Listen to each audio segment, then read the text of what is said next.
राम जी आगे गंगा के किनारे, गंगा किनारे पधारे। बहुत ध्यान से सुनना, गंगा जी का 2 घाट है।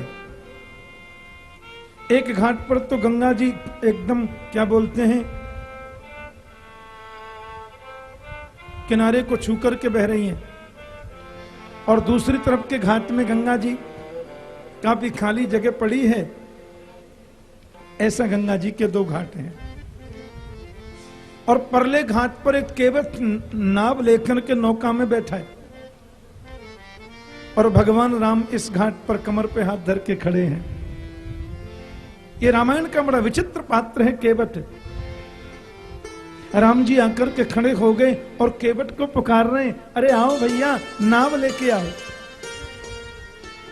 मांगी नाव न केवट आना, मांगी नाव न केवट आना।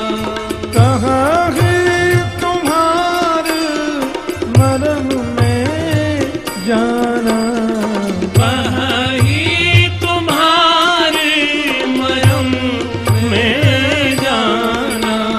शरण कमल रज कहूँ सब कही, शरण कमल रज कहूँ सब कही।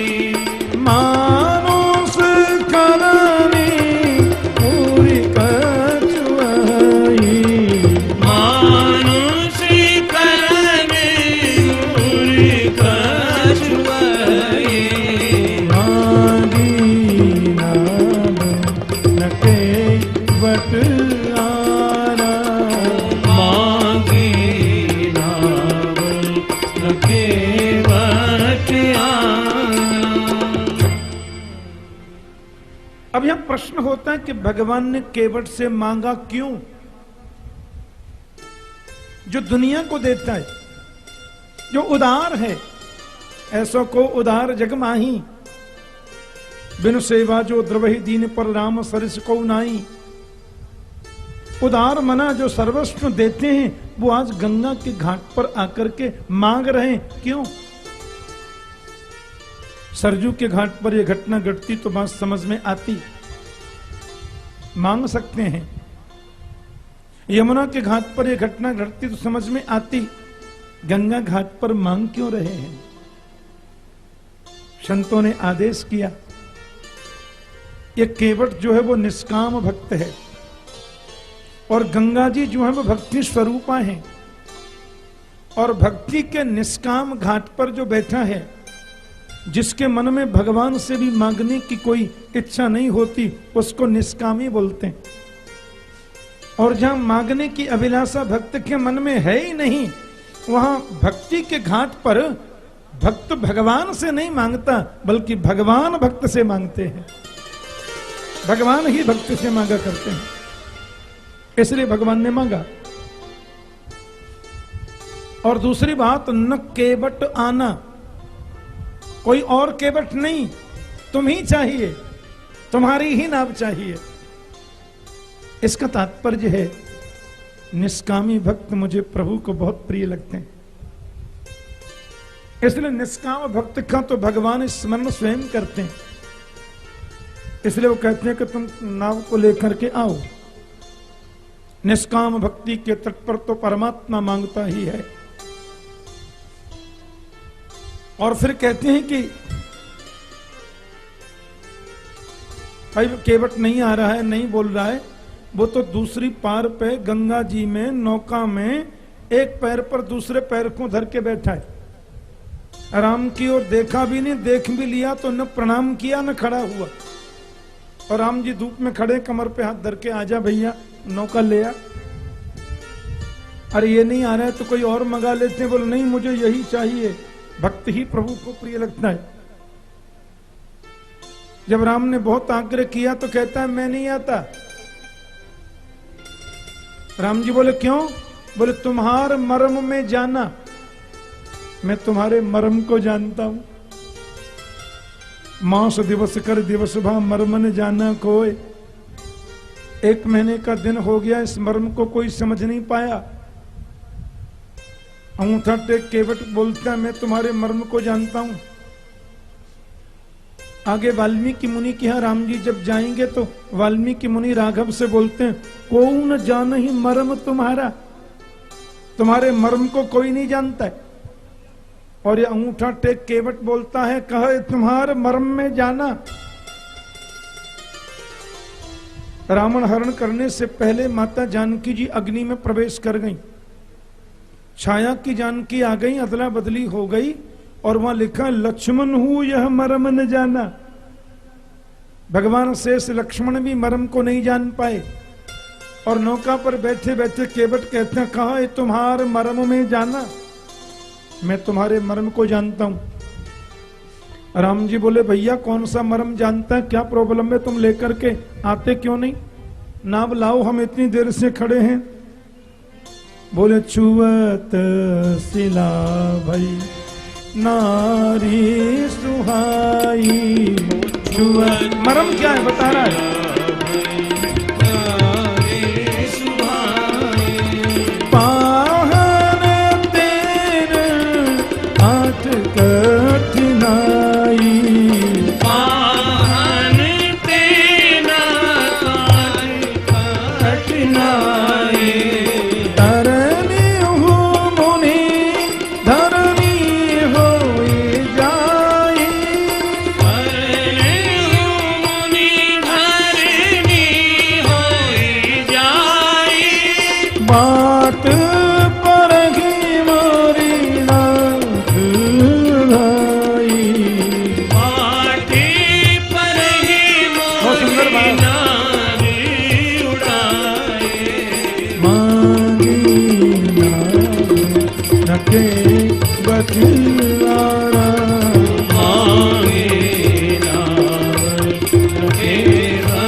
बोले महाराज मैंने सुना है कि आपके चरण छू जाने से पत्थर में से स्त्री प्रकट हो गई थी। आपका पत्थर छू दे तो स्त्री बन जाती है। मेरी तो कांच की नाव है महाराज जी, कांट पत्थर से तो कोमल होता है और मेरी ये नाव भी यदि स्त्री बन गई तो मैं तो कहीं का नहीं रहूंगा महाराज, क्योंकि नाव से ही मेरा परिवार चलता, यही मेरा धंधा है। और आपके चरण को लेकर के आप नाव में आकर के बैठेंगे और ये स्त्री बन गई तो गड़बड़ होगा। इसलिए जब तक चरणों को धोने की आप अनुमति नहीं देंगे, जब तक आप स्वयं मुझे चरण धोने के लिए नहीं कहेंगे, क्योंकि चरणों की रज का चमत्कार मेरे को हटाना है पहले, उसके बाद ही नौका में बैठने दूंगा। ये चरण धोने का तरीका है। राम जी के चरणों को धोने के लिए वो नाटक कर रहा है। अच्छा मान लो आपके चरणों को छूने से स्त्री बन जाए तो कोई बात नहीं, मेरी नाव में आपका चरण छूते ही ये भी बेचारी स्त्री बन गई, कोई प्रॉब्लम नहीं है। जैसे हमारी स्त्री वैसे एक स्त्री और हो जाएगी। पर आपके चरणों को छूने से तो स्त्री वैसी वैसी नहीं, ऋषि पत्नी बन जाती है, ऋषि पत्नी बनती है। अब यह भी यदि मेरी नाव ऋषि पत्नी बन गई तो छान कर तो पानी पिएगी, मेरे रसोई का भोजन आटा दाल छुएगी नहीं, तो कैसे काम चलेगा महाराज। और मैंने ये भी सुना है कि केवल ऋषि पत्नी ही नहीं बनती, वो आकाश में उड़ भी जाती है। हाँ, वो पत्थर को छूने से ऋषि पत्नी बनी और आकाश में उड़ गई। इसलिए महाराज जी माफ कर दीजिए, मेरे बेटे बेटी परिवार सब भूखा रह जाएगा। मैं आपके चरणों को धोने के बिना आपको नाव में चढ़ने नहीं दूंगा, ये बात एकदम कन्फर्म है। बोलो जय श्री राम। इसलिए आप मेरे को बोलो केवट जी आओ, आकर हमारे चरणों को धो, फिर हम नौका में बैठे, तब तक नहीं होगा। लक्ष्मण जी बोले आदमी कैसा है, बड़ा अजीब आदमी है? 1 घंटे से हम लोग खड़े, खड़ा भी नहीं हुआ, प्रणाम भी नहीं किया और पैर पे पैर धर के बैठा है, बड़ा विचित्र आदमी। केवट ने टेढ़ी नजर से लक्ष्मण को देखा और फिर राम से बोला ये आपके भैया थोड़े तेज लगते हैं मेरे को, इनको बोलिए मांगा जाता है तो विनम्र भाव से मांगते हैं, आंखें नहीं दिखाते। और सुनिए, कोई जरूरी थोड़ा ही है। आपको यदि ऐसे ही जाना है बिना पैर धुलाए, थोड़ा आगे जाओ, किसी और नौका को मंगा लो। मेरी नाव में तो आपको तभी स्थान मिलेगा जब आप चरण धोने के लिए बोल देंगे। और एक बात और बताऊं, मैंने सुना है आपको तारना आता है, तैरना नहीं आता। आप तार सकते हो, तैर नहीं सकते, इसलिए आप इधर से तैर तो पाओगे नहीं। ऐसा करिए, थोड़ा आगे जाइए और वो आधा किलोमीटर बाद गंगा जी में पानी थोड़ा कम है, घुटना घुटना पानी है, उसमें से निकल जाइए, चले जाइए। लेकिन आप यदि मेरी नाव में बैठना चाहते तो केवल एक ही बात है, एक ही शर्त है, पैर धोने के लिए मुझे कहो। ये नहीं कह रहा कि मैं आपके पांव धोऊंगा, आप मुझे कहो कि मेरे पैर धो, उसके बाद नौका मिलेगी। इसमें भय भी नहीं है और कोई कामना भी नहीं है। जय श्री कृष्ण। अच्छा, आपको देखकर के मुझे ये लग रहा है कि उतराई कुछ मांगेगा क्या? उतराई आपसे क्या लेनी? आपसे कुछ उतराई नहीं लूंगा, क्योंकि कई ने आपको देने के लिए आपके पास छोड़ा ही क्या है? आपके पास तो कुछ उतराई है ही नहीं। मेरे को कोई उतराई नहीं चाहिए। पद कमल धोए चढ़ाए नाथ नाम उतराई चाहो, पद कमल धोए चढ़ाए नाथ नाथ उतराई चाहो। मोहि राम राम आने दशरथ शपथ सब साची कहो। मोहि राम राम आने दशरथ शपथ सब साची कहो। बरु तीर मारहु लखन पे जब लगे न पाए पखारी हो।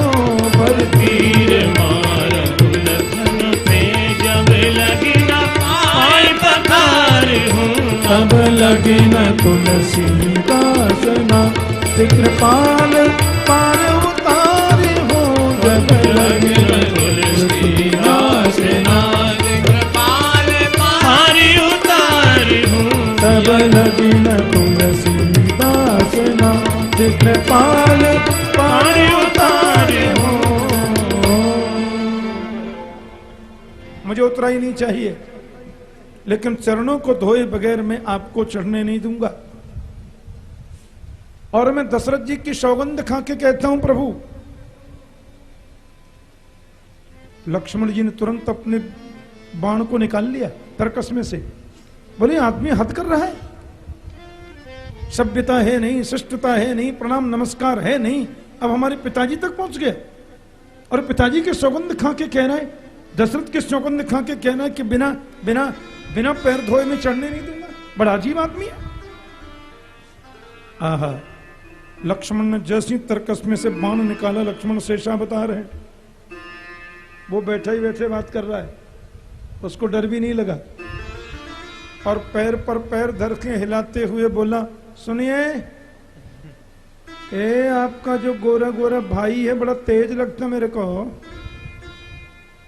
एक भाई मांगता है, दूसरा भाई आंखें दिखाता है। एक भाई नाव मांग रहा, दूसरा भाई बाण निकाल रहा है। सुनिए, मैं बाण से डरने वाला नहीं। क्यों? क्योंकि मेरा तो कल्याण ही कल्याण है, मेरा तो आनंद ही आनंद है।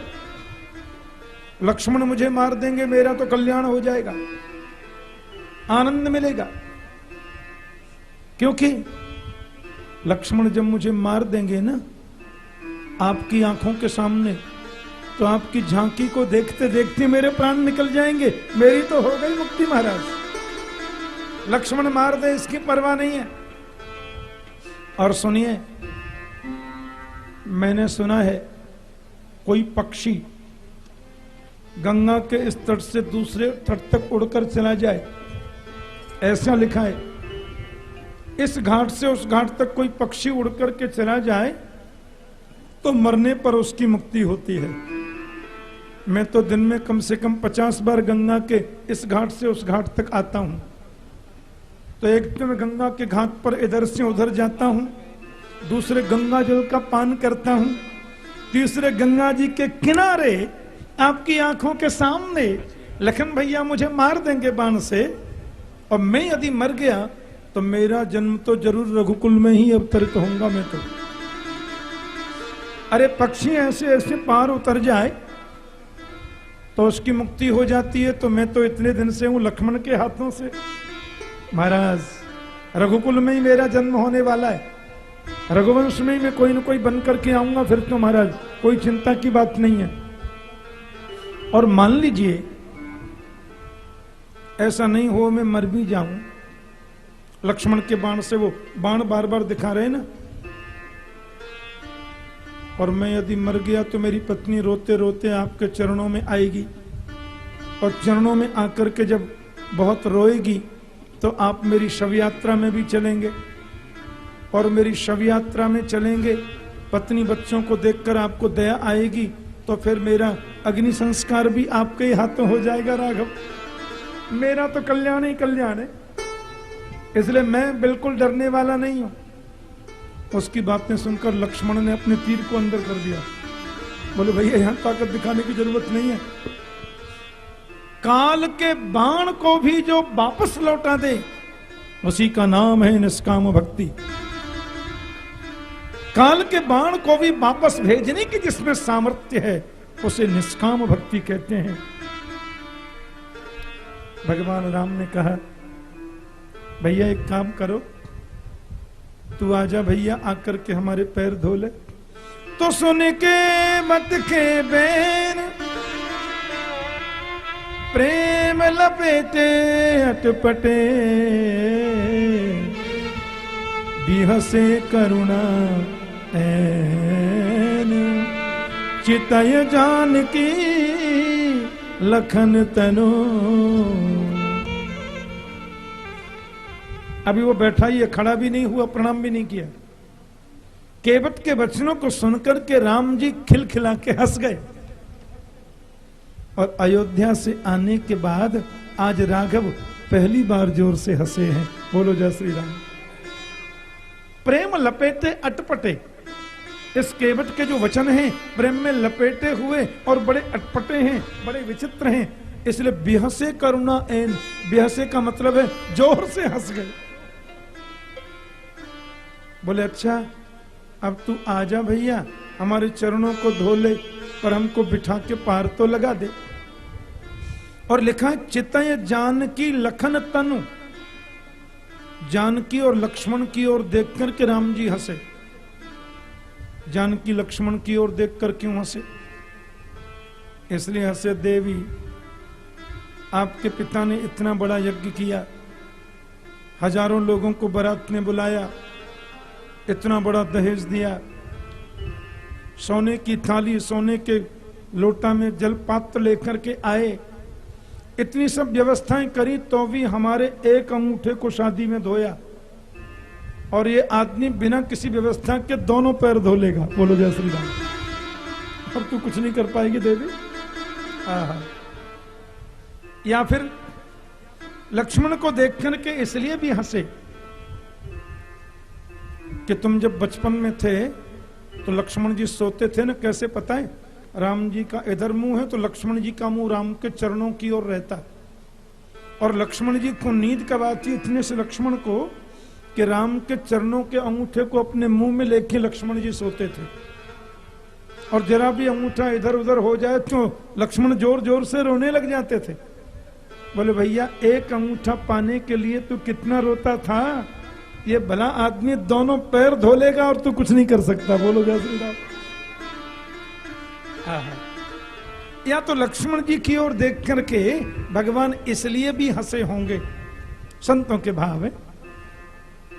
ये जो केवट था ना, पूर्व जन्म में कछुआ था। कछुआ भी छोटे मोटी जगह का नहीं, क्षीर सागर का। अब लक्ष्मण जी महाराज तो शेषनाग है ना जी, तो शेषनाग लक्ष्मण जी हैं, ऐसे किए रहे और भगवान उनकी गोद में सो रहे हैं। शेष की शैया पर सोते हैं ना हमारे राघव। अब कछुआ ने देखा तो कछुआ राम भगवान नारायण के चरणों को छूने के लिए पानी में ऊपर उठ करके आया। शेष ने ऐसे फण कर दिया, कछुआ फिर नीचे चला गया। फिर कछुआ उठा, नहीं नहीं मेरे को तो भगवान के चरणों को छूना है। वो फिर ऊपर की ओर आया, शेष ने फिर ऐसे कर दिया। फिर कछुआ 1-1.5 घंटे बाद फिर आया, बोले मुझे नारायण के चरण छूने। शेष ने जोर से फना फिर मारा। वो शेष जी ही तो लक्ष्मण हैं। कहते हैं वो कछुआ ही यहां केवट बन के आया है। तो शेष जी ने तीसरी बार फण मारा तो कछुआ पधार गया, और वही कछुआ फिर केवट बन के आया रामचरित्र में, राम अवतार में। तो भगवान लक्ष्मण जी की ओर इशारा करके इसलिए हंसे, ये वही कछुआ है जिसको चरण तक तुमने छूने नहीं दिया शेष जी महाराज, और आज ये तुम्हारे सामने तुम्हारे देखते देखते दोनों पैरों को धो डालेगा और तुम कुछ नहीं कर सकते। बोलो जय श्री राम। अब तो महाराज राम जी की ठीक है भैया तुम धो लो चरण। अब वो आया, कठौती होती है ना, कठौती लकड़ी का एक बर्तन होता है, कठौती में जल भर के लाया महाराज में कि कृपा सिंधु बोले मुस्काई, सोई करू जही तब ना बन जाई। कठौती में जल पात्र भर के लाया, अपनी पत्नी से कहता है अरे देवी जल्दी आओ, अरे बच्चों जल्दी आओ। पत्नी को बुलाया, बच्चों को बुलाया, बूढ़े दादा बाबा सबको बुलाया, पूरे खानदान को बुला लिया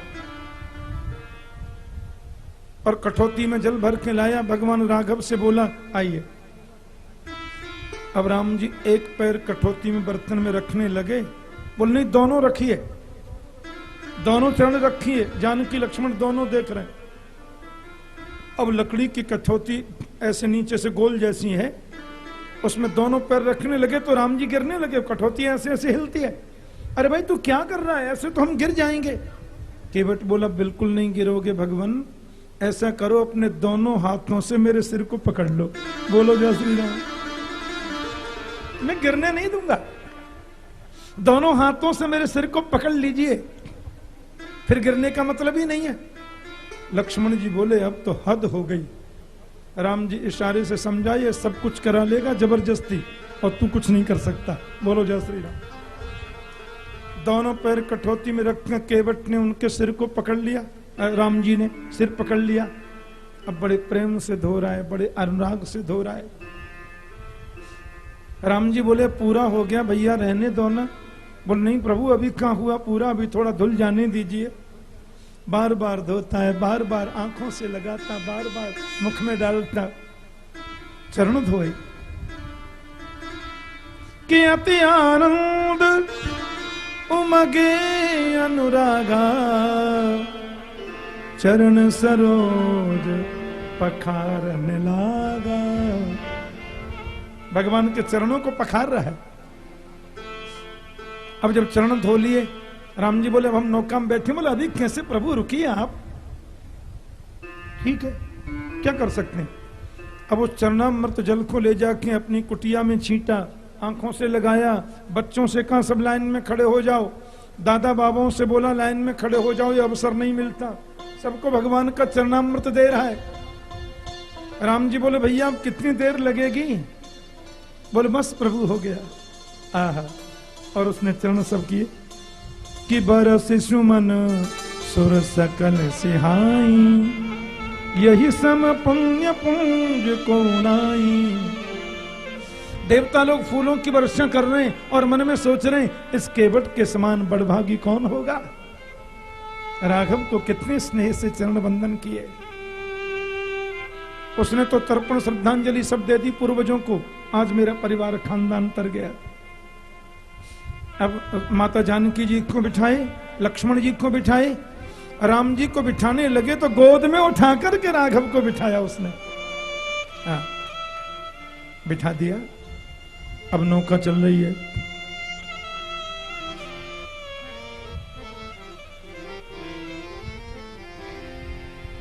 अब नौका को उधर ले जाए और घाट आने से पहले ही फिर वापस ले आवे, फिर इस घाट को आने से पहले फिर वापस कर ले, उस घाट पे जाने से। राम जी बोले क्या कर रहा है भैया, तू पार नहीं लगाता, इधर उधर चक्कर क्यों लगा रहा है? बोले घबरा गए, 4 चक्कर में घबरा गए राघव। जीव को 84 लाख योनियों का चक्कर कटवाते हो, तब कहीं जाकर के नजर डालते हो, 4 चक्करों में घबरा गए। लक्ष्मण जी बोले अब तो बिल्कुल हद हो गई, लेकिन अब लक्ष्मण के मन में भी उसके प्रति श्रद्धा हो गई है। राघो छोटी सी है मोरी नैया, तो मैं कैसे बिठाऊं रघुरैया। छोटी सी मोरी है नैया, कैसे बिठाऊं रघुरैया। छोटी सी मोरी है नैया, कैसे बिठाऊं रघुरैया। छोटी सी मोरी है नैया, बिठाऊं कैसे तुम्हें रघुरैया। सूखे चरण रज तुम्हारी, सूखे चरण रज तुम्हारी। शिला बन गई सुंदर सी नारी, शिला बन गई सुंदर सी नारी। मुझे डर लगे लक्ष्मण के भैया, कर देता माटी को सोना। जाए मेरी नौका लुगैया, तो मैं कैसे बिठाऊं रघुरैया।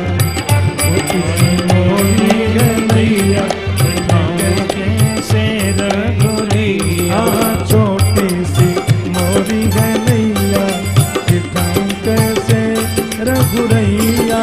छोटी सी मोरी है नैया, बिठाऊं कैसे रघुरैया। छोटी सी मोरी है नैया, बिठाऊं कैसे रघुरैया। छोटी सी मोरी है नैया, बिठाऊं कैसे रघुरैया। पहले पाए पंकज में पखारूं, पहले पाए पंकज में पखारूं। तुम्हें गंगा पार फिर उतारूं, तुमको गंगा पार में उतारूं। काम तुमसे न उतरैया, छोटी सी हमारी है। छोटी सी मोरी है नैया, बिठाऊं कैसे रघुरैया। छोटी सी मोरी है नैया, चढ़ाऊं कैसे रघुरैया।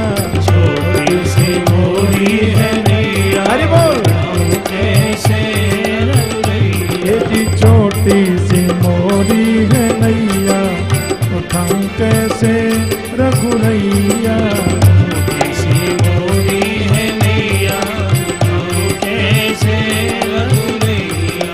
तुम हो गिरधर के लोचन के तारे, तुम हो गिरधर के लोचन के तारे।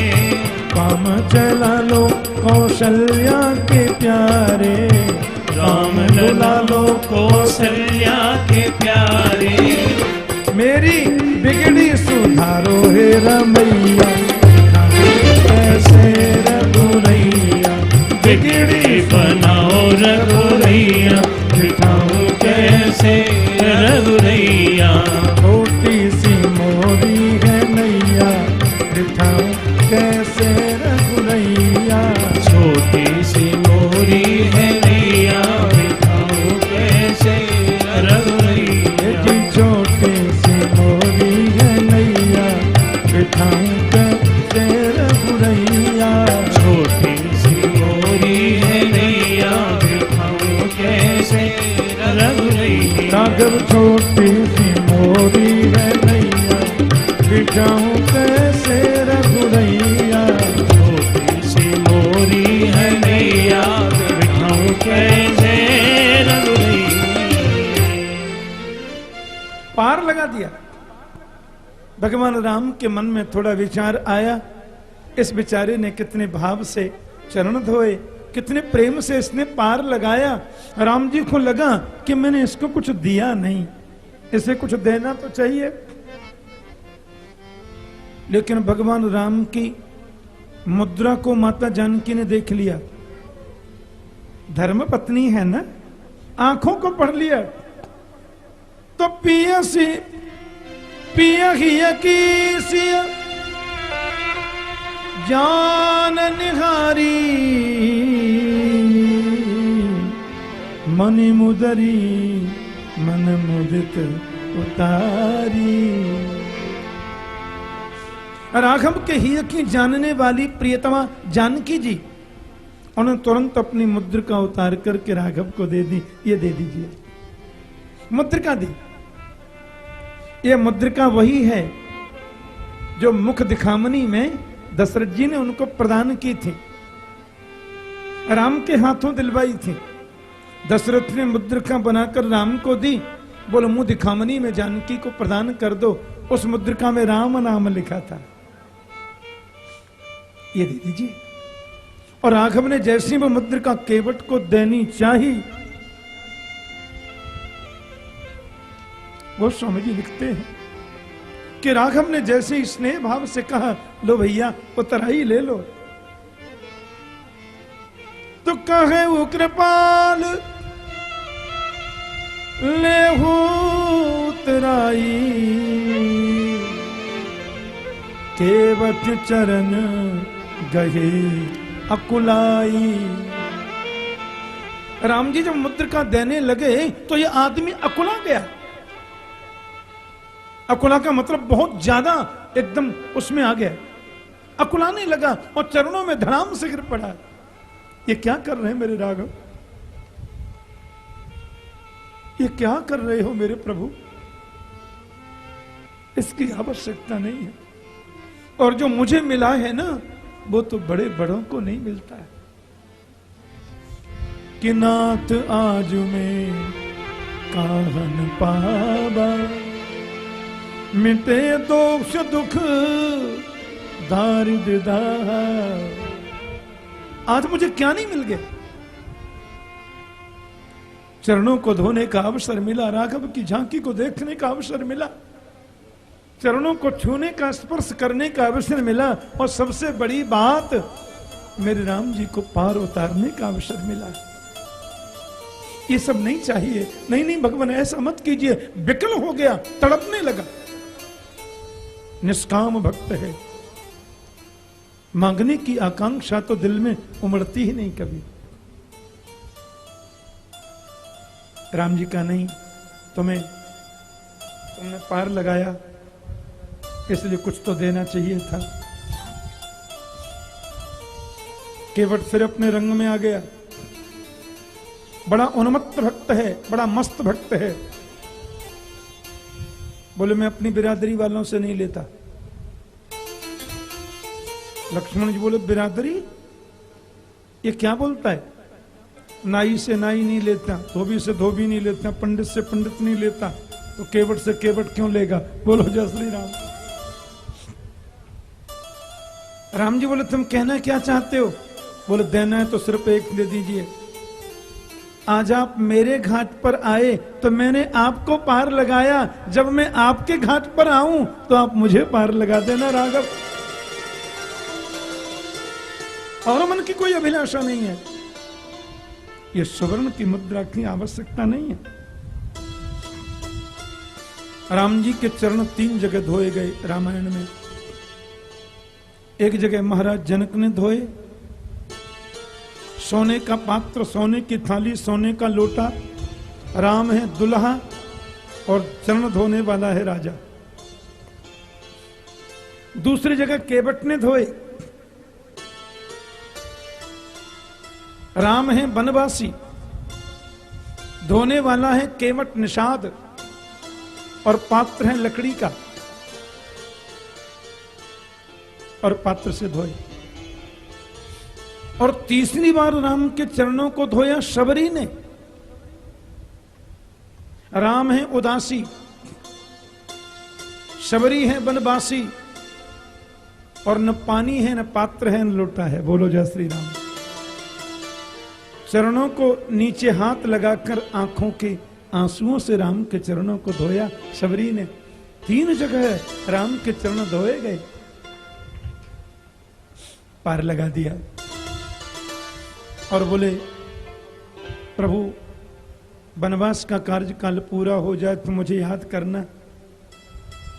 कहते हैं राम के जाने के बाद वो केवट कभी वहां से उठा ही नहीं, 14 बरस तक वहीं बैठा रहा। मेरे राघव आएंगे तो मैं उनको वापस पार लगाऊंगा, ऐसी उसकी भावना। और राम जी मार्ग में जा रहे हैं, कभी वृक्ष के नीचे बैठकर थोड़ा शांति की अनुभूति करते हैं। और प्रयागराज में राघव पधार रहे हैं इसी भरद्वाज के आश्रम पर, और वहां समस्त ऋषियों ने मुनियों ने हमारे राम जी का सविधि सत्कार किया। आगे का प्रसंग हम लोग कल सुनेंगे। कल भरत चरित्र की लीला होगी। रामायण का बड़ा अद्भुत पात्र है भरत महाराज, और वो कथा प्रसंग हम कल सुनेंगे। सब लोग अपने स्थान पर विराजे रहेंगे और आरती से पहले कोई अपनी जगह नहीं छोड़ेंगे। बोलिए राजा रामचंद्र भगवान की, सद्गुरुदेव महाराज की जय, गौ माता की, जगन्नाथ भगवान की जय जय सीताराम, जय जय श्री राम। शरण्यं भृत्यार्तिहं प्रणतपालभवाब्धिपोतं वन्दे महापुरुषदे शरणारविन्दं त्यक्त्वा सुदुःखितसुरेत्स्यतराज्यलक्ष्मीं धर्मनिष्ठवार्यवचसा यद्गादरण्यं मायामृगं दयितयेप्सितमन्वभावत् वन्दे महापुरुषदे शरणारविन्दम्। अस्ते स्वस्तरुणीकराग्रविगलप्रसूनाप्लुतं वस्तु प्रस्नुतवेणुनादलहरी निर्बाणनिर्व्याकुलं स्रस्तस्रस्तनिबध्वनिविविलषद्गोपी सहस्रावृतं हस्तन्यस्तनपापवर्गमखिलोदारं किशोराकृतेः कृष्णत्वदीयपदपङ्कजपञ्जरान्ते अद्यैव मे विशतु मानसराजहंस प्राणप्रयाणसमये कभमातमित्तै कण्ठावरोधनविधौ स्मरणं कुतस्ते वंशे विभूषितकरान्नवनीरुदाभा पीताम्बरातरुणबिम्बपदाभरोष्णा पूर्णेन्दुसुन्दरमुखादरविन्दनेत्रा कृष्णात् परं किमपि तत्त्वमहं न जाने। मूकं करोति वाचालं पङ्गुं लङ्घयते गिरिं यत्कृपातमहं वन्दे परमानन्दमाधवम्। अज्ञानतिमिरान्धस्य ज्ञानाञ्जनशलाकया चक्षुरुन्मीलितं येन तस्मै श्रीगुरवे नमः। लोकाभिरामं गणगं राजीवनेत्रं रघुवंशनाथं कारुण्यरूपं करुणाकरं श्रीरामचन्द्रं शरणं प्रपद्ये। श्रीरामचन्द्रं शरणं प्रपद्ये। मनोजवं मारुतितुल्यवेगं जितेन्द्रियं देवतां वरिष्ठं वातात्मजं वानरयोद्धमोख्यं श्रीरामदूतं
खलवन पावक ज्ञान धन या सुहृदय आगार बसहि राम सर चाप धर कुंदयंदु समदेह उमार मन करुणायन जाहि दीन पर नेह करहु कृपा मर्दन मयन सिय राम मय सब जग जानी करहु प्रणाम जोरि जुग पानी। श्री रामचंद्र कृपालु भजमन हरन भव भय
पर शेष मुनि मनरंजनम इति वदति तुलसीदास शंकर शेष मुनि मनरंजनम इति वदति तुलसीदास शंकर शेष मुनि मनरंजनम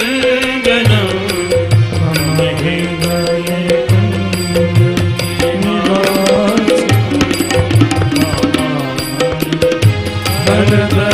वंदनम श्री रामचंद्र कृपाल भज मन भव भयदा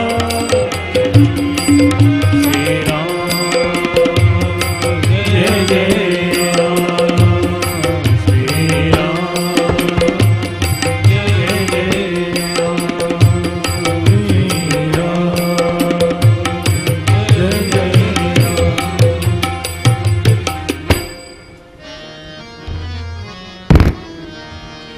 राजा राम राम राम सीता राम राम राम राजा राम राम राम सीता राम राम राम राजा राम राम राम सीता राम राम राम राजा राम राम राम सीता राम राम राम राजा राम राम राम सीता राम राम राम राजा राम राम राम सीता राम राम राम राजा राम राम सीता राम राम राजा राम राम राम सीता राम राम राम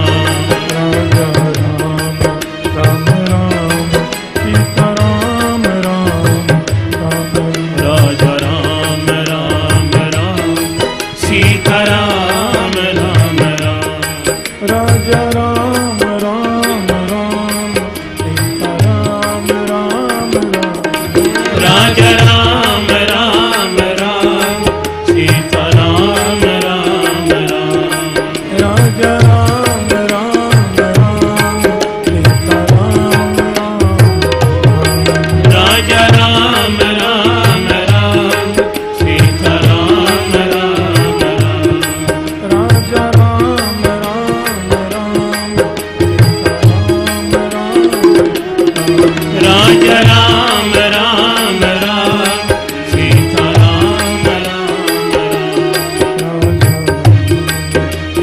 राम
राजा राम राम राम सीता राम राम राम राजा राम राम राम सीता राम राम राम श्री राजा राम राम राम सीता राम राम राजा राम राम राम सीता राम श्री राजा राम राम राम सीता राम राम राजा राम राम राम सीता राम राम राम राम राम सीता राम राम राम राजा राम राम राम सीता राम राम राम सीता राम राम राम राजा राम राम राम राजा राम राम राम राजा राम राम राम राजा राम राम राम सीता राम राम राम सीता राम राम राम सीता राम राम राम सीता राम राम राम सीता राम राम राम सीता राम राम राम सीता राम राम राम सीता राम राम राम सीता राम राम राम सीता राम राम राम राजा राम राम राम सीता राम राम राजा राम राम राम सीता राम राम राम राजा राम राम राम सीता राम राम राम राजा राम राम राम सीता राम राम राम सीता राम राम राम सीता राम राम राम सीता राम राम राम सीता राम राम राम राजा राम राम राम राजा राम राम राम सीता राम राम राम सीता राम राम राम सीता राम राम राम सीता राम राम राम सीता राम राम सीता राम राम राम सीता राम राम राम सीता राम राम राम सीता राम राम राम सीता राम राम राम सीता राम राम राम सीता राम राम राम सीता राम राम राम सीता राम राम राजा रामचंद्र भगवान की, श्री बाल कृष्ण लाल की, गंगा यमुना मैया की, श्री जगन्नाथ भगवान की, सर्वदेवमयी श्री श्री गौ माता की, सद्गुरुदेव महाराज की जय जय सीताराम। नमः पार्वती पतये हर हर महादेव। जय जय श्री राधे।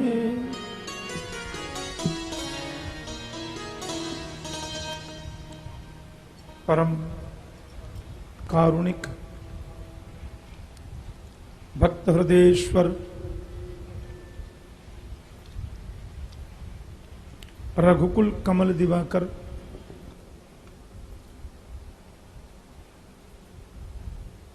संत जनरंजन राघवेंद्र प्रभु का वांग्मय स्वरूप श्रीमद् रामचरितमानस मंच पर आसीन परम वंदनीय पूज्य संत स्वामी श्रीन्द्र रमण जी महाराज, समुपस्थित समस्त संत वृंद, भक्त वृंद, भगवत चरण अनुरागी श्रोत्री वृंद, जगन्नाथ भगवान की महती कृपा से उनके पावन इस पवित्र क्षेत्र कटक नगरी के इस मैदान में श्रीमान देवकी नंदन जी जोशी, उनकी धर्मपरायणा भार्या, प्रियजन परिजनों के भक्तिपूर्ण भावना के फलस्वरूप रामायण जी की परम पावनी कथा गत कई दिनों से हम लोग श्रवण कर रहे हैं। राघव का जो चरित्र है ना, वह जीवनोपयोगी है और रामायण एक ऐसा पवित्र ग्रंथ है सज्जनों, जो भारत के जन जन में व्याप्त है।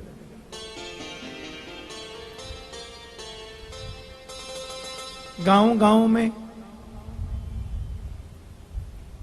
जन जन राम से प्रेम करते हैं।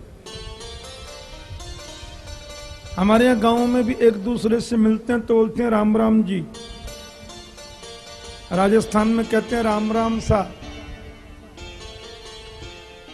और अंतिम क्षणों में भी अर्थी लेके जाएं तो राम नाम सत्य ही बोलते हैं, क्योंकि राम इस भूमि के कण कण में समाया है। इस राष्ट्र की आत्मा है राम। रमन्ते योगिनोस्मिन् निति रामः। योगियों के हृदय में जो रमण करे उसको राम कहते हैं। ऐसे हैं हमारे प्रिय राघव। रामायण जी में तो लिखा है कि राम चरित्र का एक अंश भी जीवन में उतर जाए, जीवन सफल हो जाए।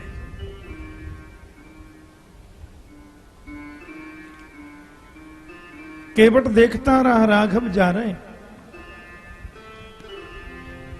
प्रयागराज में ऋषि भरद्वाज के आश्रम पर राम जी पधारे। भरद्वाज के मन में कितना आनंद, क्योंकि व्यावहारिक जगत में तो राम सदगृहस्थ हैं और ऋषि भरद्वाज मुनि परम पावन मुनि हैं। इसलिए राघव ने उनको प्रणाम किया।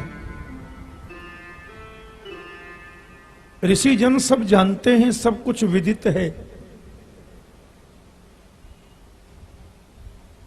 मुनि रघुवीर परस्पर नवहि। अब राम जी मुनि को प्रणाम करते हैं, मुनि राम जी को प्रणाम करते हैं। भक्त भगवंत का मेल देखो के मुनि रघुवीर परस्पर नवहि। बचन अगोचर सब अनुभवहि। कुछ बातें ऐसी होती हैं जो वाणी से कही नहीं जा सकती। कुछ क्रियाएं ऐसी होती हैं जो शब्दों के माध्यम से व्यक्त नहीं की जा सकती, जो केवल अनुभव का विषय है। बचन अगोचर सब अनुभव ही। राम कहते हैं आप संत हैं महाराज, वो कहते हैं आप भगवंत हैं महाराज। राघव ने पूरी कथा बताई। भरद्वाज मुनि बोले आपकी लीला है राघव, और इस लीला का मूल उद्देश्य तो सबको उपदेश देना है। कन्हैया ने कहा है वो किया जाता है, और राघव ने जो वर्तन किया है, राघव ने जो चरित्र में अभिनीत किया है, वो जीवनोपयोगी होता है। भरद्वाज मुनि के यहां बहुत सुंदर आतिथ्य, पर भगवान राघव ने तो अन्न त्याग रखा है। आपको मालूम है 14 बरस वन में जब राघव पधारे तो अन्न ग्रहण नहीं किया। 14 बरस पलंग पर शयन नहीं किया। 14 बरस जमीन पर सोए राघव, केवल फल कंदमूल सेवन किए। जो नियम है ना ब्रह्मचर्यम अथ सुक्ति, एकदम साधु जीवन जी रहे हमारे राघव। मुनियों जैसी जटाएं हैं प्रभु की। रात्रि में बहुत समय तक राघव की ऋषि भरद्वाज के साथ में आध्यात्मिक चर्चा हुई, और प्रातः होते ही प्रभु ने कहा हम जाना चाहते हैं, आप अनुमति दें। तो भरद्वाज मुनि ने अपने 4 राम सप्रेम कहु मुनि पाही, नात कहिए हम कई मग जाए। सब कुछ जानकर भी राघव ऋषियों से पूछ रहे, नात कहिए हम कहीं मग जाई, हम किधर जाएं। भरद्वाज मुनि ने अपने 4 ब्रह्मचारी भेजे राघव के साथ में। 4 ब्रह्मचारी उनको करने के लिए जा रहे हैं, मार्ग बताने जा रहे हैं। त्रिवेणी स्नान किया, यमुना स्नान किया, आनंद भर गया। कि तेहि अवसर एक तापस आवा, तेहि अवसर तापस आवा। रामायण की बड़ी विचित्र कथा। 4 ब्रह्मचारी राम जी को रास्ता बता करके आ रहे हैं, मार्ग बता करके आ रहे हैं। राम लक्ष्मण जानकी उन 4 ब्रह्मचारियों के साथ में जा रहे हैं यमुना के किनारे किनारे।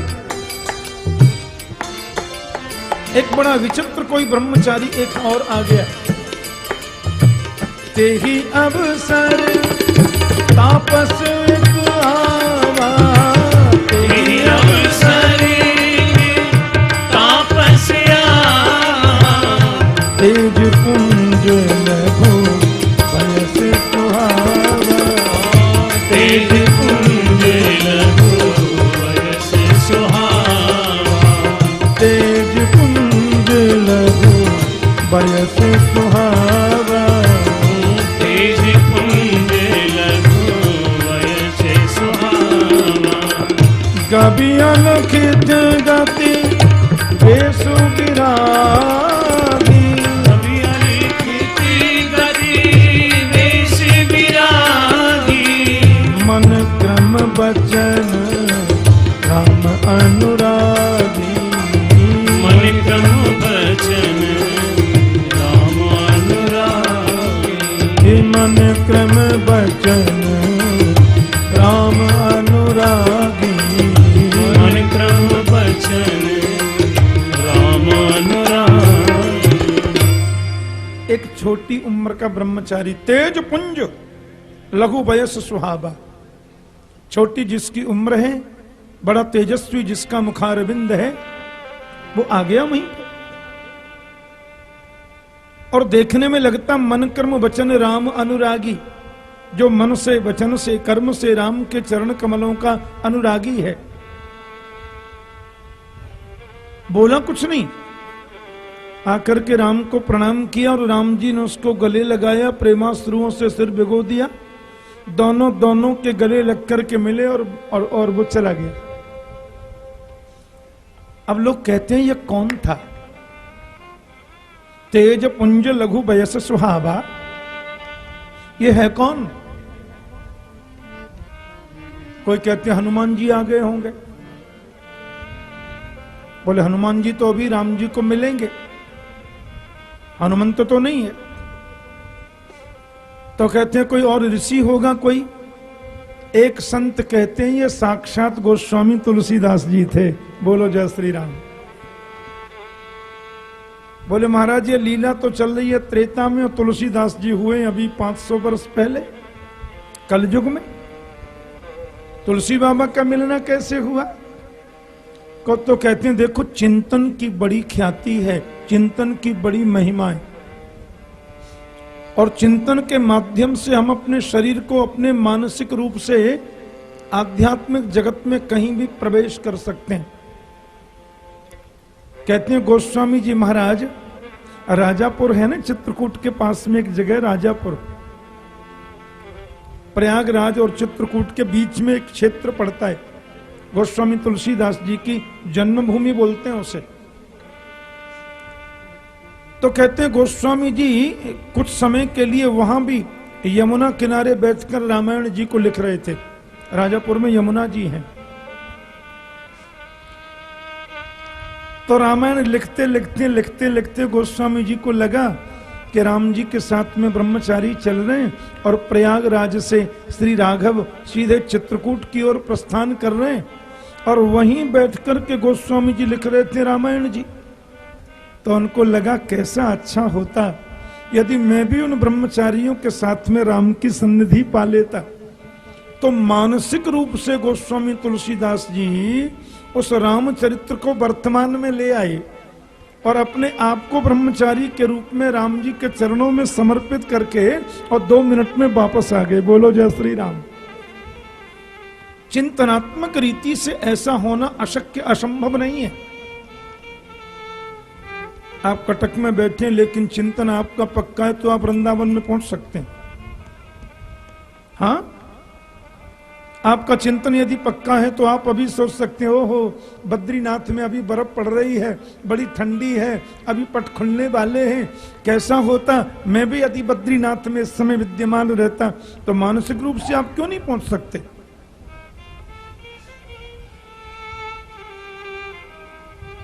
आप कटक के इस ग्राउंड में पवित्र स्थल पर बैठ के कथा सुन रहे हैं, लेकिन मन से आप सोच रहे हैं जगन्नाथ भगवान का भोग अभी अभी निकला है, भगवान जगन्नाथ का भोग अभी निकला है, और बस हम तो वहीं बैठ गए और प्रभु का जगन्नाथ का भात जगत पसारे हाथ, अब तो वहीं बैठ के भोग लगा रहे।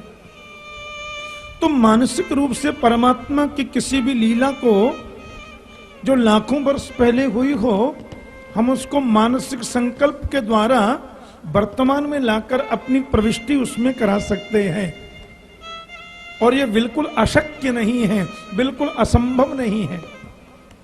इसलिए गोस्वामी जी हूं और कहते हैं जब भगवान राम ने उसको उठा करके गले से लगाया तो मनहु प्रेम परमारथ दो,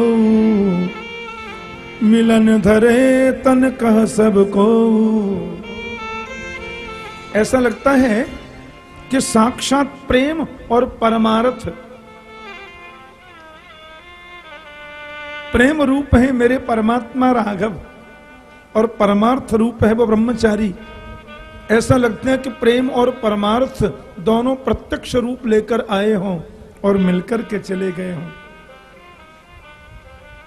भगवान राघव आगे जा रहे हैं, लक्ष्मण जी ने भी उस ब्रह्मचारी को हृदय से लगाया।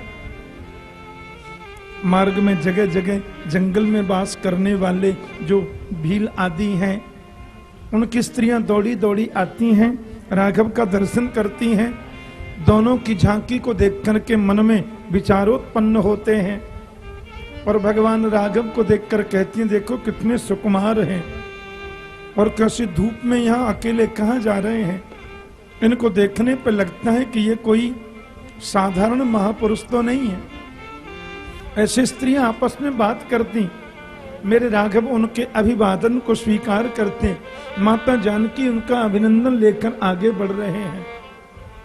थोड़ा दूर चले गए तो प्रभु ने निषाद राज गुह से कहा अब आप जाइए, आप कब तक हमारे साथ रहेंगे?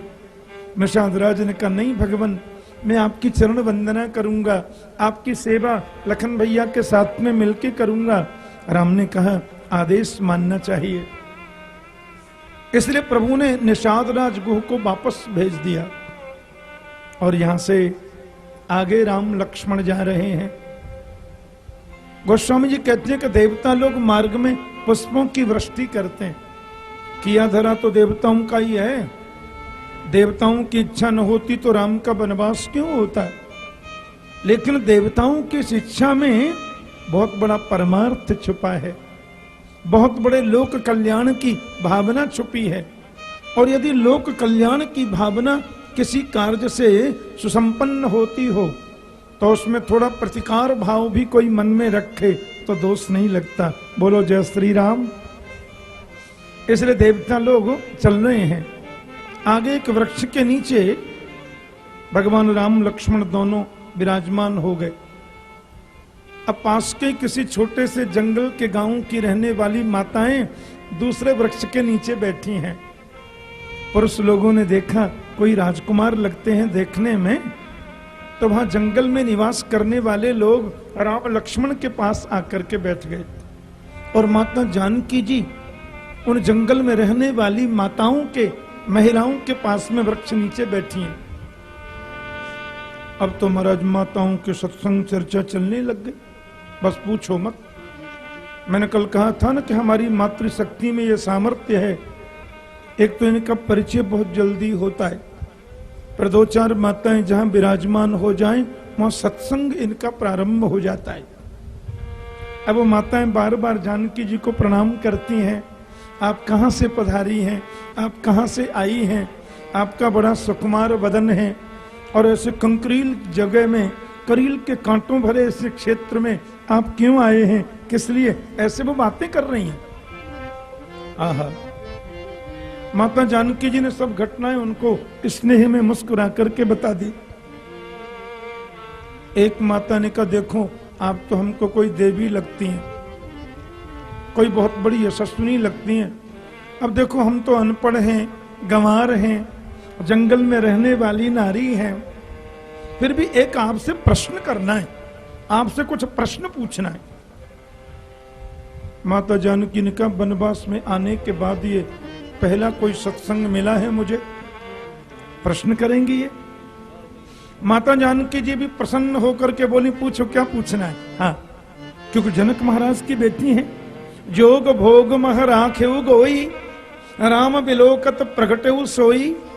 महाराज जनक तो इतने बड़े योगी हैं कि भागवत के परमहंस शिरोमणि भगवान सुखदेव जैसे मनीषी तत्वज्ञ महापुरुष भी जनक महाराज के यहाँ वेदांत पढ़ने के लिए गए, ऐसा वर्णन शास्त्रों में आता है। वो ये जनक नहीं है, इनके बाद में जो और हुए उन जनक के यहाँ अध्ययन के लिए गए थे। तो जनक वंश पूरा ज्ञानियों का वंश है। माता जानकी जी ने मन में सोचा कि मैं भी जनक महाराज की बेटी हूं, यदि इन्होंने कोई आत्मा अनात्मा के बारे में वेदांत की चर्चा कुछ करी तो ज्यादा नहीं तो 1 घंटे प्रवचन तो मैं कर ही दूंगी। बोलो जय श्री राम। सो माता जानकी जी मुस्कुरा करके बोली हाँ हाँ पूछो क्या पूछना है। आहा,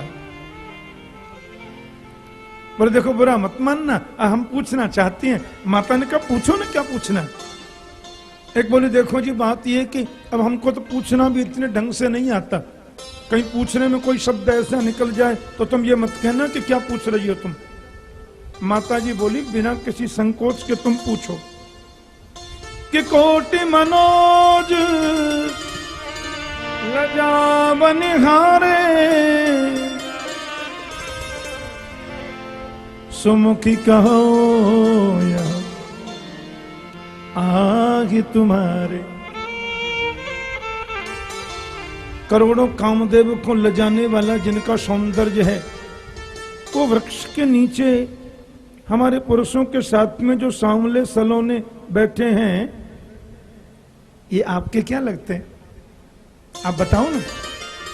माता जानकी ने कहा खोदा पहाड़ और निकली चोहिया। बोलो जय श्री राम। घंटे भर से कह रही थी बुरा मत मानना, कुछ प्रश्न करना है, कुछ प्रश्न करना है। मैंने सोचा पता नहीं क्या प्रश्न करेंगी। वो पूछ रही है सांवले सलोने जो उधर बैठे हैं बड़े सुंदर, ये आपके क्या लगते हैं? आहा, अब उनकी स्नेहमयी वाणी को सुनकर के माता जानकी ने सोचा इन्होंने जब इस भाव से पूछा है तो मैं भी उनको उसी भाव से बताऊं। मैं क्यों ज्यादा वेदांत करूं उनमें।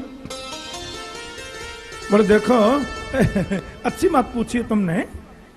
ये जो गोरे गोरे बैठे हैं ना सामने, के सहज स्वभाव सुभग तन गोरे, नाम लखन लघु देवर मोरे। जिनका सहज स्वभाव है, जो शरीर से गौर वर्ण के हैं, बड़े सरल हैं। देवियों, ये मेरे छोटे देवर जी हैं। अब तुम अनुमान लगा लो कि जब ये गोरे वाले मेरे देवर लगते हैं तो सामने वाले क्या लगे, ये तुम स्वयं सोच लो। बोलो जय श्री राम। प्राचीन भारत में तो माताएं पतियों का नाम नहीं लेती थी ना।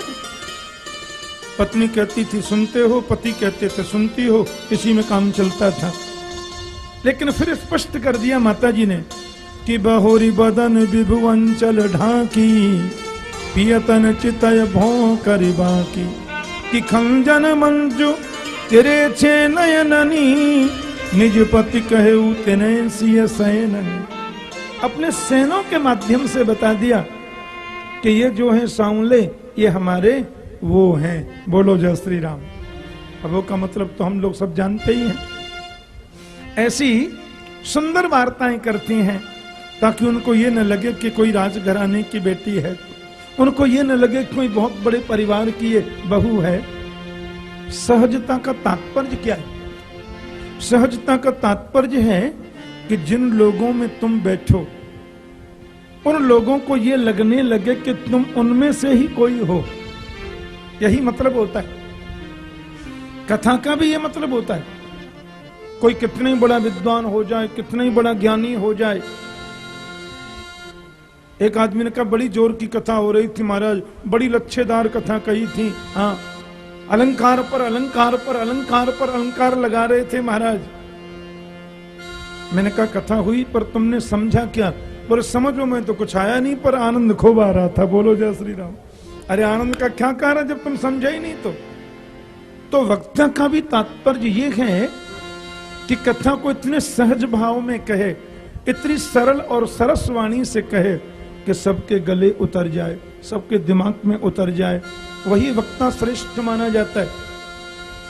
इसलिए ठीक है विद्वान लोग बैठे, जहां वेदांती लोग बैठे वहां वेदांत का बखान भी करो, कौन मना करता है, लेकिन सबकी समझ आनी चाहिए ना।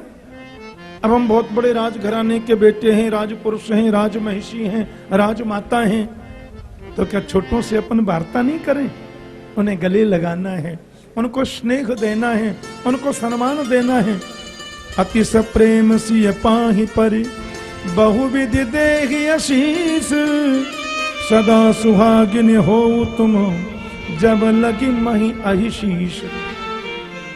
अब देखो जंगल में रहने वाली वो अनपढ़ अशिक्षित स्त्रियां माता जानकी जी को आशीर्वाद दे रही हैं। हे माता, हमारा बहुत बहुत आशीर्वाद, तुम चिर सौभाग्यवती रहो। जब लगे मही अहिशीष, जब तक शेषनाग के सिर पर पृथ्वी विराजमान है, जब तक शेष के सिर पर पृथ्वी विद्यमान है, तब तक तुम्हारा सौभाग्य अमर बना रहे देवी, हमारा बहुत बहुत आशीर्वाद। जैसे भगवान शिव पार्वती के संग प्रसन्न है, जैसे गौरा शिव की अर्धांगिनी बनकर आनंद स्वरूप बनी है, वैसे तुम्हारे जीवन में आनंद छाया रहे, ऐसे आशीर्वाद दे रही हैं। और ध्यान देना, आशीर्वाद दिया नहीं जाता, वो स्वतः निकलता है। आशीर्वाद देने के लिए पात्रता की जरूरत नहीं है, आशीर्वाद ग्रहण करने के लिए पात्र होना आवश्यक है। क्योंकि उर्पेरक रघुवंश मणि, सबके हृदय में परमात्मा विद्यमान है। ध्यान से सुनना, एक रिक्शा चलाने वाला अशिक्षित व्यक्ति भी यदि आशीष देता है तो भगवान का ही आशीर्वाद है, ये उसका आशीर्वाद नहीं है, क्योंकि उसके हृदय में भी तो परमात्मा विद्यमान है। इसलिए राजा रंतिदेव ने अपने यहां चांडाल को भी भोजन कराया। 5 कुत्तों को लेकर के चांडाल आया, तो रंतिदेव ने स्वयं पानी नहीं पिया, उस चांडाल और कुत्तों को पानी पिला दिया, क्योंकि इनमें भी तो मेरा परमात्मा विद्यमान है, इनमें भी तो मेरा रघुनंदन विद्यमान है। इसलिए आशीर्वाद प्राप्त करने के लिए पात्रता होनी चाहिए। पात्र हुए बगैर आशीर्वाद मिलेगा कैसे? काशी में जब भगवान बुद्ध पधारे और काशी नरेश के यहां उनमें थोड़ा दंभ आ गया था, थोड़ा अहंकार अभिमान आ गया था। भगवान बुद्ध के सामने प्रणाम करके उसने कहा, महाराज आशीर्वाद दीजिए, आशीष प्रदान कीजिए। वरदान मांगा जाता है और आशीर्वाद दिया जाता है।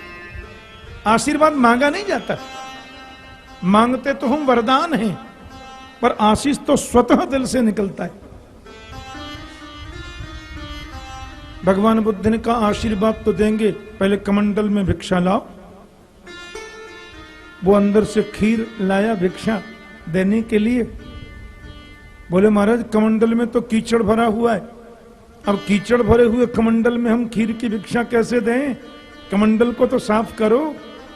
भगवान बुद्ध बोले, जब गंदे कमंडल में स्वच्छ भिक्षा नहीं ली जा सकती, तो तेरे हृदय रूपी कमंडल में जो अविद्या, अस्मिता, काम, क्रोध आदि की गंदगी भरी हुई है, उस हृदय में मेरा आशीष दिया कैसे जा सकता है? बोलो जय श्री राम। आशीर्वाद को प्राप्त करना है तो हृदय को निर्मल तो बनाओ, हृदय को पवित्र तो बनाओ। आशीर्वाद कोई भी दे सकता है। आशीष प्रदान किया। आगे राम लखन बन पाछे, तापस वेश विराजत काछे। तपस्वी का वेश है प्रभु राम का, आगे राम जी हैं और लक्ष्मण जी पीछे पीछे चल रहे। राम के पद चिन्हों पर जो चले वही लक्ष्मण है, और हराम के पद लक्षणों पर चले वो लक्ष्मण कैसे हो सकता है? पर दोनों के बीच में माता जानकी चल रही हैं और वर्णन करते हैं कि उभय बीच सिया सोहत कैसे, ब्रह्म जीव बिच माया जैसे। राम है साक्षात ब्रह्म, लक्ष्मण जी महाराज हैं जीवों के आचार्य, और माता जानकी भक्ति स्वरूपा माया स्वरूपा मानी गई हैं। इतनी सुंदर तीनों की झांकी है। भगवान राम जैसी पधारे आगे तो एक संत विराज रहे, ऋषि वाल्मीकि। चित्रकूट से पहले वाल्मीकि मुनि का आश्रम है, और मेरे राष्ट्र के महानतम संत, ज्ञान और विज्ञान दोनों के प्रणेता, तत्वज्ञ मनीषी मननशील ऋषि वाल्मीकि जी का बड़ा सुंदर आश्रम है कि देखत बन सर शैल सुहाए, वाल्मीकि आश्रम प्रभु आए। ऋषि वाल्मीकि के आश्रम के पास में मेरे रघुनंदन जैसे ही पहुंचे, वाल्मीकि मुनि आनंद भारी। ऋषि वाल्मीकि ने देखा आज आनंद उमड़ रहा है, हमारे जीवन की तपश्चर्या का फल हमें आज प्राप्त होने जा रहा है, क्योंकि वाल्मीकि मुनि आनंद भारी, मंगल मूर्ति नयन निहारी। परमात्मा की मूर्ति मंगलमयी है। ऋषि वाल्मीकि आश्रम से बाहर द्वार पर आए और मन ही मन राम को प्रणाम किया, लेकिन प्रत्यक्ष रूप में राम ने वाल्मीकि के चरणों में सिर झुकाकर के वंदन किया। आओ राघव, आपका स्वागत है। भगवान के लिए आसन प्रदान किया। मुनि लोग सब उमड़ उमड़ करके दौड़े वाल्मीकि के आश्रम में राघव को देखने के लिए। राम ने कहा हमारा बहुत बड़ा सद्भाग्य है। कैसे आना हुआ राघव? तो प्रभु ने सब कथा बता दी। माता कैकेयी के वचन को मान करके पितुश्री ने 14 वर्ष के लिए वन में हम लोगों को भेजा है। हमारा बहुत बड़ा सद्भाग्य और सौभाग्य है। यदि वनवास मुझे प्राप्त न होता भगवान, तो इतने संतों का एक साथ दर्शन हो जाना मेरे लिए कभी सुलभ नहीं था, कभी सहज नहीं था। मैं प्रणाम करता हूं आपको। और एक बात और मैं कहना चाहता हूं, हम किसी भी ऋषि को कोई क्लेश देना नहीं चाहते। वाल्मीकि मुनि मुस्कुराए, राघव तुम्हारी लीला को समझना बहुत मुश्किल है। श्रुति से तो पालक राम तुम, जगदीश माया जानकी। श्रुति से तो पालक राम तुम, जगदीश माया जानकी। जो सृजति जग पालती हरती, दुख पाए कृपा निधान की। जो सृजति जग पालत हरत, दुख पाए कृपा निधान की। जो सहस शीशु अहिसु महीधर, लखन सचराचर धनी। जो सहस शीशु अहिसु महीधर, लखन सचराचर धनी। सुर काज धरि नर राज तनु चले, दलन खल निश्चल अनी। सुर काज धरि नर राज तनु चले, दलन खल निश्चल अनी। हे राघव, ये आपकी महत्ता है। श्रुतियों ने जो बताया, वेदों ने जो व्याख्यान किया, उसके पालन करता आप हो। आप साक्षात जगदीश्वर हो। और ये जानकी तो साक्षात माया स्वरूपिणी है। माया जो संसार का सृजन करना, संसार का पालन करना और सबका लय कर देना, ये कार्य तो माता जानकी का है। और ब्रह्मांड को अपने मस्तिष्क पर धारण करने वाले साक्षात शेष ही तो लक्ष्मण के रूप में यहाँ आए हैं। इसमें संतों का कार्य है, महत्पुरुषों का कार्य है। भक्तों के कार्य सिद्धि के लिए आप नर रूप में पधारे हो राघव। नहीं नहीं भगवान, ऐसी ऐसी प्रशंसा आप न करें। तो वाल्मीकि मुनि ने कहा, कौन नहीं जानता तुम्हें, थोड़ी भी जिस पर तुम्हारी कृपा हो जाए वो तुम्हें जान सकता है। इसलिए सोई जानै जहि देहु जनाई, जानत तुम्हें तुम्हें वह जाई। जिसको तुम जनाना चाहते हो वो तुम्हें जान सकता है। ध्यान से सुनना, परमात्मा साधन साध्य नहीं है, परमात्मा साधना साध्य नहीं है, परमात्मा श्रम साध्य नहीं है, परमात्मा पुरुषार्थ साध्य नहीं है। बहुत पुरुषार्थ करने वाला भी प्रभु को तो तभी जान सकता है जब वो उसको जनाना चाहे। वो उसको जनाना नहीं चाहे तो उनको जानना बहुत मुश्किल है। कि तुम्हारी ही कृपा तुम ही रघुनंदन, जान ही भगत भगत और चंदन। हे रघुनंदन, तुम्हारी कृपा से ही तुम्हें जान सकता है व्यक्ति, क्योंकि आप भक्तों के उर चंदन हो, मानव रूप में पधारे हो इन महापुरुषों को, ऋषियों को अपने दर्शन से आनंद देने के लिए। क्योंकि कि चिदानंदमय देह तुम्हारी विगत विकार।